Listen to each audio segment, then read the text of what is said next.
Hello, Danny Brown here from MarineMax in Palm Beach Gardens. We're here today having a look at the 2019 Sea Ray 250 SDX. This boat is located here at PGA Marina. It's got a black hull, black Mercury 250 horsepower.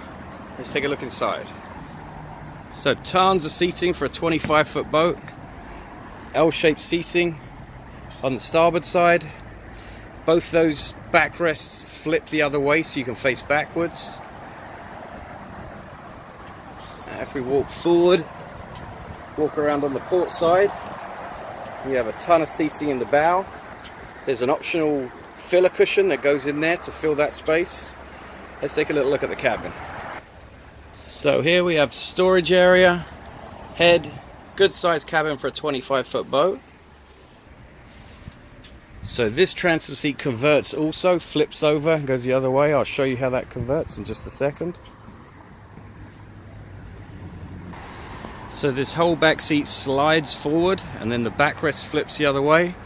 So it gives you tons of space on the swim platform.